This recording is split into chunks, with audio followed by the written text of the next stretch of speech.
senyor Taüll que ens expliqui el tema del bombeig, sisplau. Bueno, gràcies, Oriol. Mireu, el que ens deixi un correu electrònic, jo li podré passar molt de gust, diguéssim, una explicació d'aquest bombeig que sóc el pare, perquè l'any 68 el vaig dissenyar i es va construir del 80 al 86, que es dedica al Gran Moralets. Això va ser preparat perquè quan el senyor Tremosa, que no era el que presidia la comissió no sé com li diuen, d'acció climàtic del Parlament, que la presidia, em sembla que és el Dani Cornellà, exalcalde d'un poble tocant a Girona, que quan va sortir de la visita, a la Rosa Talamàs, que va vindre a fer un reportatge de TV3, va dir: aquí m'heu demostrat que l'impacte d'aquesta obra ja està fet i que ara el que cal fer és aprofitar al màxim el que es pot fer amb això. Jo dic, no es pot posar un piropo i una definició més d'això, d'algú tan característic com és, acostuma a ser la CUP, que normalment mai aporta 6, sempre és més aviat el no. És a dir, què és un bombeig? Un bombeig són dos dipòsits posats a diferent nivell, de manera que l'aigua, el bombeig pur, amb unes hores, una bomba l'aixeca cap al dipòsit superior i amb unes altres hores la baixa cap al de baix. I diu, quin objecte té això? Doncs hi ha unes pèrdues, que són del 25%, però què passa? Que quan sobra energia, ara, que no sabem què fer-ne i l'hem de llançar, doncs l'aprofitem, i quan en falta, perquè no la cobreix l'eòlica i la fotovoltaica, o qualsevol altra, la podem aprofitar, d'acord? Pèrdues d'aigua, evaporació. Si està ben feta, que no perd les preses i tal, i poden ser grans preses com aquestes d'aquí, o poden ser bases agrícoles a nivell local, que jo, per exemple, que he visitat el canal de Segarra-Garrigues, formant aquest grup intercol·legial dels 4 col·legis que parlem de l'aigua de Catalunya, li dic a ACG, Aigua Segarra-Garrigues, tenim 43 basses al canal de Segarra-Garrigues que són agafar aigua del canal, magatzemar-la a la bassa que està al nivell del canal, per poder-la pujar, quan l'energia és barata, a la bassa de dalt. Però no hi hem posat la turbina per tornar-la de baix, perquè fora de la temporada de reg, allò és una bateria. I si en aquell entorn rural hi posem fotovoltaica, podem ser localment autosuficients, carajos! No, és que no en surt el compte, dic, perquè només et poses el gorro de regant. T'has de posar el gorro, diguéssim, energètic, objectiu, d'acord? O sigui, que llavors això, diguéssim, per exemple, quin avantatge tenim a Catalunya? La gran avantatge estratègica és la següent, que estem al costat. Per València no ens pot venir res, perquè València, amb Cofrentes, cobreix més del 40%. Quan tanquin Cofrentes, València es converteix en gran deficitari. València no ens ajudarà. Tenim una connexió a l'Aliana de 400 amb València. No compta. Amb Aragó. Aragó, en aquest moment, ja genera el doble de la que consumeix. En fa 20 i en consumeix 10. El seu pla energètic, que jo també el tinc junt amb aquests documents, diu que el 2030 passaran de 10 a 20 perquè els data centers de gran consum, aquests del centre de dades de gran consum, es concentren allà perquè tenen energia barata i segura. Però jo he analitzat els embassaments d'Aragó i tenen molt poques probabilitats de fer un segon dipòsit amunt perquè no es dona la circumstància com tenim nosaltres, que això es dona, com està explicat, diguéssim, amb aquest document que fa, com deia abans, 4 anys perdut. Aquest document és del 2022 que va fer el Col·legi d'Enginyers. el fet de que el gran magatzem possible estigui a la frontera entre Catalunya i Aragó és una mina d'or possible. Per què? Perquè li pot interessar tant a Aragó no perdre l'energia que li sobrarà per les orelles, perquè quan estigui tot renovable es trobarà amb el mateix problema i necessitarà magatzem. I nosaltres també. I penseu que 10 gigawatts al Ribagorçana i 5 o 6 a Mequinensa-Riba-roja és un tresor. Amb l'avantatge que les línies que ja hi són i que els corredors, a mi m'és igual que em passi una línia de 132, de 220 o de 400. Si les reforço, no hauré de fer línies noves. Estem a punt de firmar un conveni al Col·legi d'Enginyers de Lleida, amb la Diputació de Lleida, fent-los un estudi objectiu d'aquest tema. És així. O sigui, enteneu? Però llavors, a nivell del que podem fer els ciutadans, perquè clar, algú diu, és que això ho faran algú de fora. Jo dic, si no ho fan les empreses concessionàries d'això, no queda més collons, permeteu-me la paraula, que l'Estat agafi i faci una empresa. L'empresa energètica a Catalunya hauria de dir nacionalitzo el tema del bombeig, perquè si no me'l fan, l'haig de fer. Com cuidado, a l'anterior director general, fa 2 anys li vaig dir a Lleida, o et donen el control dels usos de distribució perquè Endesa no pugui fer això que us he explicat, de que dic a tot que no, fins a que tu no has passat per taquilla i pagues el que a mi m'interessa que tu paguis, que em facis, o tu aconsegueixes, perquè si tu tens la responsabilitat de qualitat del servei, tens que tindre el control dels usos de distribució. I si no, expropia la xarxa de distribució. Que sigui la pròpia Generalitat, com a Estat, que la gestioni, i llavors ja no està sotmesa a l'interès, estarà sotmesa al criteri de capacitat que us he explicat, que ja veiem que és molt capaç. Oi que sí? D'acord? I llavors sí que es poden fer, l'exemple d'aquests 3, que quan em demana l'energètica d'unes determinades característiques, se'n poden fer molts en el territori, sobretot a les zones de canals de regadiu, que la tecnificació del regadiu vol dir que ja no es rega o no s'ha de regar a manta, que diem, tirant l'aigua per la sèquia, i després, ara s'acaba de fer un gran descobriment a Lleida, que resulta que el Canal d'Aragó i Catalunya, en el que jo, la meva feina professional, ha tingut una intervenció molt gran, perquè em va tocar fer l'obra de connexió des del Ribagorçana al canal, fent un túnel molt difícil de fer, el túnel de Coll de Foix, on la meitat de l'aigua que gasta el Canal d'Aragó i Catalunya ve des de Santana, Noguera-Ribagorçana. El Noguera-Ribagorçana, ara que parlem de transvasaments, és més gran el transvasament que el del Tajo. Ojo, Per què? Perquè el 80% de l'aigua del Noguera-Ribagorçana aprofitada en regadius no rega conreus que estiguin a la conca del Ribagorçana, tot i que hi ha el canal del Gerri Balaguer, que és tot a la conca del Ribagorçana. I ara, a l'interfase entre l'Éssera i el Ribagorçana, alimentat pel canal, s'acaba de descobrir un gran embassament que encara no saben dir quines dimensions té, però que té 60 quilòmetres de llarg. Subterrani. Cuidado, Aquí, quan descobreixen el volum de regulació, fer un embassament com aquest, per més que estigui a 50 metres, això no ens ha d'espantar. O sigui, tenim una bassa subterrània allà enorme.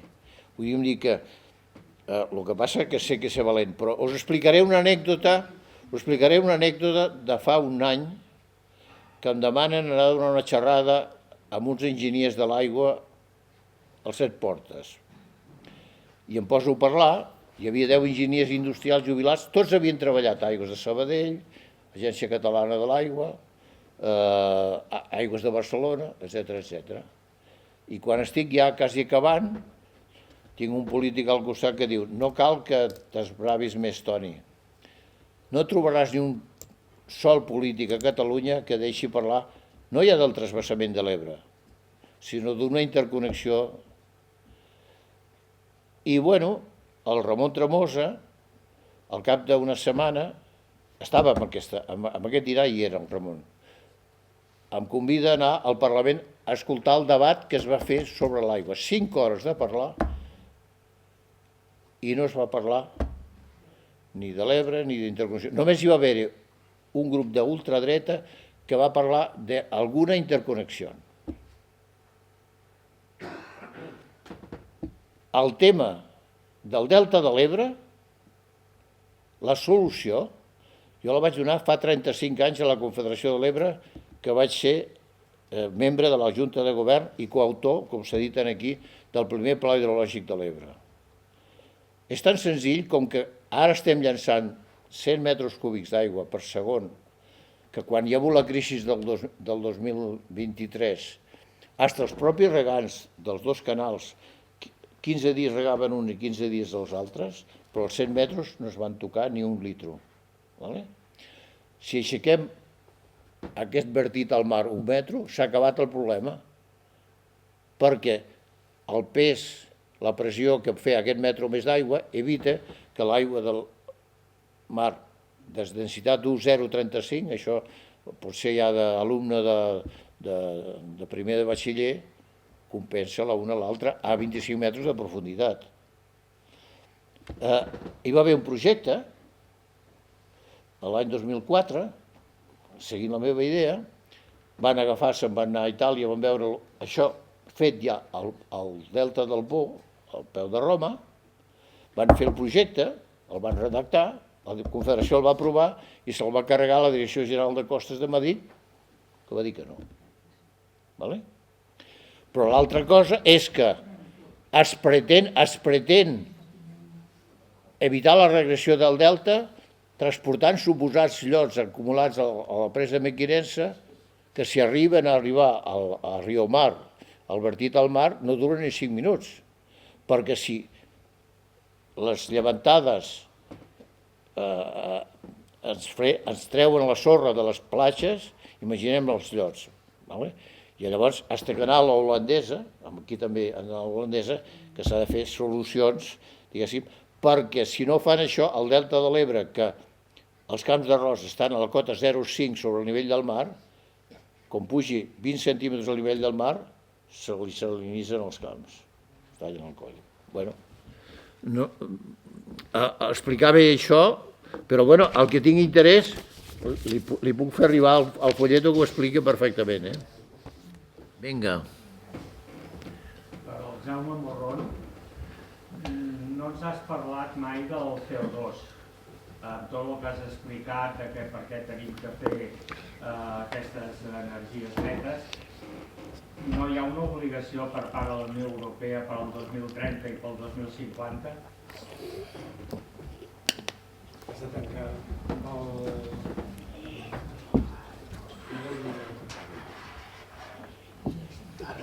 Sí, efectivament. Hi ha una obligació que és rebaixar i per això s'aconsegueix en l'àmbit de Catalunya, tot i que Catalunya no té obligació perquè desafortunadament encara no som estat, no té obligació, és l'estat espanyol el que ho ha de fer, però la perspectiva energètica de Catalunya amb el 100% renovables és el que pretén.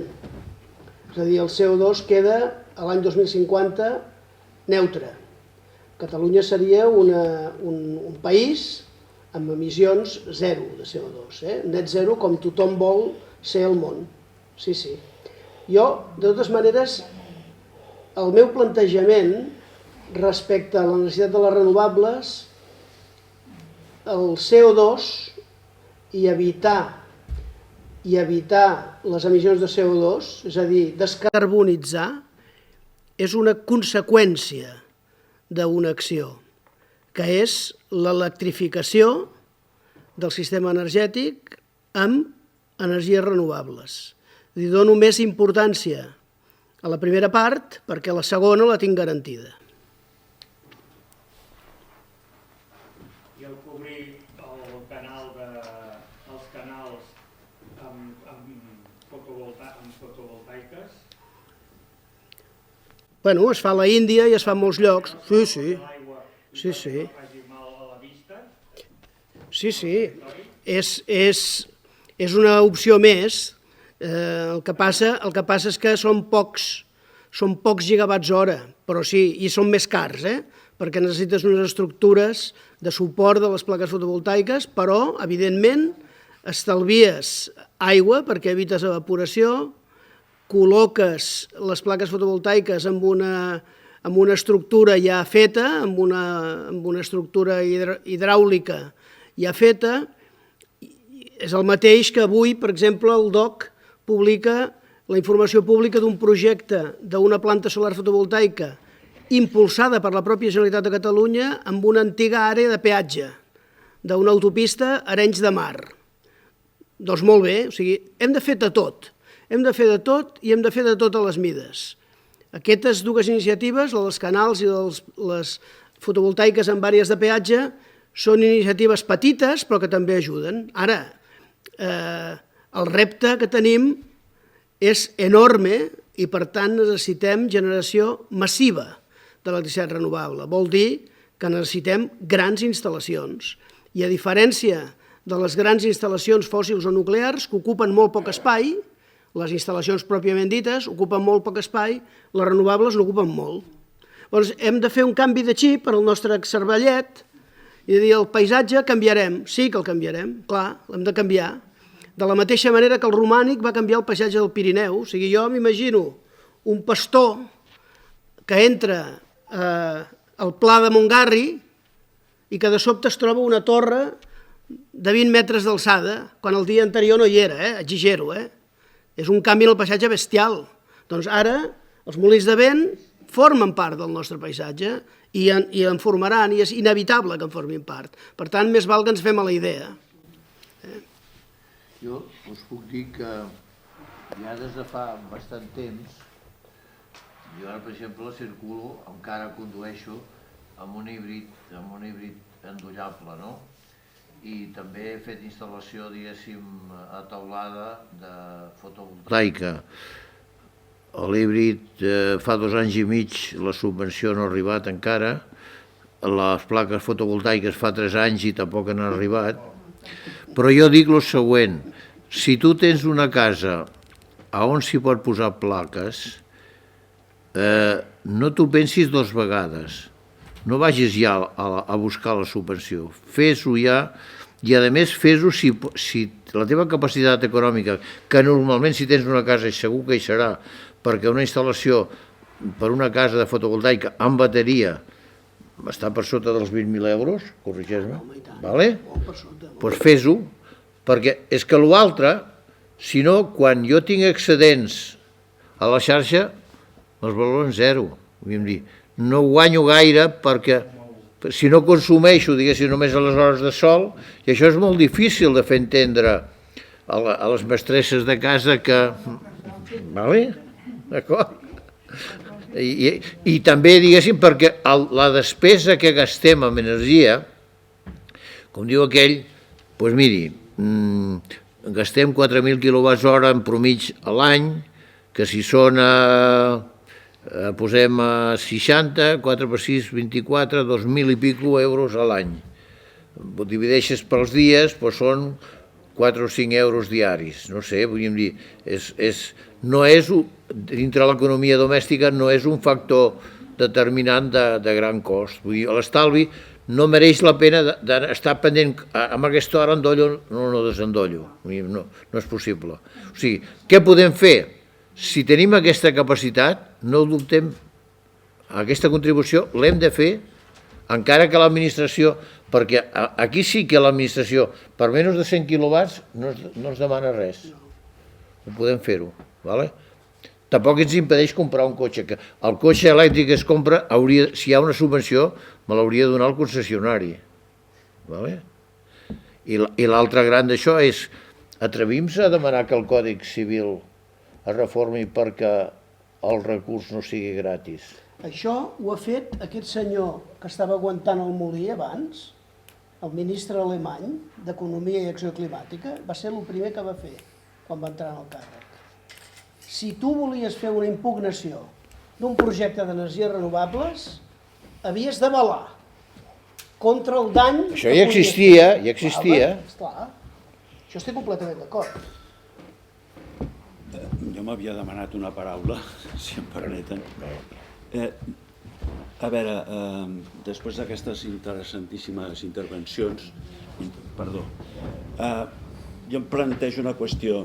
El model de desenvolupament industrial de Catalunya, si l'extrapolem a uns quants anys, quins d'aquests sistemes que vostès han estat exposant, diguem, seria necessari per poder cobrir les necessitats industrials, tenint en compte que, per altra banda, es vol incrementar la participació de la indústria al PIB català. En aquest moment estem al 19% del PIB industrial, si no recordo malament, als anys 70, al principi era el 47%. Hem passat del 47% al 19%. Però es vol incrementar en posar-lo en una línia de l'entorn del 22-23, que seria el que té Alemanya, i la tendència amb els països ex de l'est, és a dir, Polònia, Romania, Eslovàquia, Hongria, Txèquia. A veure, aquests sistemes que vostès han estat exposant, d'alguna manera poden garantir les necessitats creixents d'energia, perquè si a més volem que la major part dels cotxes funcionin amb energia elèctrica, doncs suposo que això farà augmentar el consum i, bueno, no sé, vull dir, és una pregunta... Miri, aviam, deixi'm que tregui aquest totxo. Jo cada edició que es fa d'aquest totxo a França, me'l baixo i me l'estudio. I els francesos, que fan els estudis molt acuradament, diuen que projecten, diguéssim, milions de cotxes elèctrics i tal, i la seva incidència a la xarxa, no? I diuen, teòricament, és possible que la punta de la demanda no pugi, però hauria de ser amb endolls intel·ligents, reversibles, que puguin agafar i donar energia i tal. Quants n'hi ha instal·lats a Espanya? 0. D'acord? Però clar, aviam, no hi ha possibilitat d'estalvi major que el que es produeix amb el tema de l'automòbil. El rendiment entre l'energia que gasta un cotxe, des de l'extracció del petroli, el refinament, el transport i el rendiment del motor tèrmic, no supera el 20%. Quan jo ho faig amb energia renovable, encara que la bateria perdi un 4, un 6, un 7%, i el transport de l'energia també hi pot haver-hi un 10%, multiplico la seva eficiència com a mínim per 3 o per 4. O sigui, que a pesar de... El que passa és que gent pionera en aquest sentit, com és l'amic Joan Vila, que també és coautor Bueno, ell ha escrit uns llibres que van molt més enllà encara que el que fa el Jaume Morron i el Ramon Tremosa. Ell deu portar ja 10 o 12 anys amb cotxe elèctric. Diu, quan baixo a Barcelona, que se m'ha carregat la càrrega, que baixo de Camprodon, vaig endollar i els que hi ha no funcionen. O sigui, que evidentment que aquest és un tema i després hem de desenvolupar. Si jo circulo per l'AP7, jo encara no he vist un carregador elèctric en tota l'AP7 des de Barcelona fins a la Jonquera. Hem de ser conseqüents. I cuidado, hi ha endolls, jo per exemple tinc un endoll que no cal conversor, sinó que l'endollo a l'endoll de les 2 clavilles normal, que em carrega 3 quilowatts, que amb tota la nit em carrega l'híbrid, que té 70 quilòmetres d'autonomia. O sigui que, aviam, apostar pel cotxe elèctric, sí o sí, jo diria més aviat que la indústria de l'automòbil hauria de fer un híbrid endollable d'uns 120-130 quilòmetres d'autonomia. Això seria, i amb la progressió del preu de les bateries, no seria excessivament car. I el que puguem fer en plaques fotovoltaiques, ja. El més aviat possible, a ser possible inclús amb bateria local. perquè la bateria no ocupa un espai, en una casa unifamiliar hi cap sempre. I llavors sí que estalvis energia, perquè et costa, digues, bueno, si has gastat 12-14.000 euros en la inversió, doncs a base de 3.000 euros cada any, 3 per 4, 12, en 4-5 anys ho has recuperat i la teva economia familiar no ressentirà, però clar, tu a casa teva ja no és que no emeteixes, és que ni transportes ni A emeteixes. Alemanya hi ha 20 gigawatts en bateries locals. 20 gigawatts. Sí, per algú l'amic Frank Comino, diguéssim, podríem dir que és representant de Sona en Espanya, que és d'Olot. En fi. Molt bé. Perdó, la indústria. Perdona, que Manel. Evidentment, per lo que coneixem ara, sense el gran salt que ha fet, l'està fent també l'eòlica. I tu en saps moltíssim més, perquè evidentment jo quan vull saber et pregunto a tu. El gran salt que ha fet la fotovoltaica d'abans del 2008 fins ara, quan necessitava 400 i pico euros per megawatt de prima per aquella bestiesa, podríem dir, ha multiplicat per 8 o per 10 la seva eficiència. No sé fins on arribarà la fotovoltaica, perquè ara se li extreu la capacitat del 20 o el 20 i alguna % de l'energia que li arriba del sol a la placa, o sigui, encara té un marge de millora molt important. Però clar, podríem dir, evidentment, el que no es pot fer és, amb tots els respectes a aquest document, dir que això és possible, i jo ja saps que t'aprecio molt en el sentit de que el gorro d'haver estat 20 anys obligat a disposar l'energia dels meus clients a Ener per l'endemà i que depèn del sol, del temps, la previsió de la demanda de demà, el que fa l'Aumel, podríem dir, l'operador del mercat, evidentment, l'energia elèctrica té aquesta d'això que 50 vegades cada segon pot haver-hi incidents i tallats. I a lo millor un incident que va passar no fa poc amb una pilona que va caure a Alemanya va deixar sense llum fins a Portugal. La garantia és el primer de tots, perquè mai podem prescindir més de 5 minuts sense llum a casa, oi que no, senyores? Què passa quan passa això?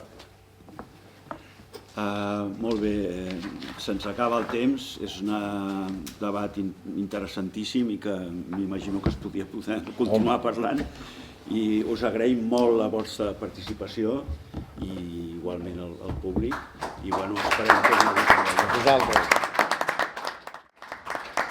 a vosaltres per la paciència d'escoltar-nos. Gràcies.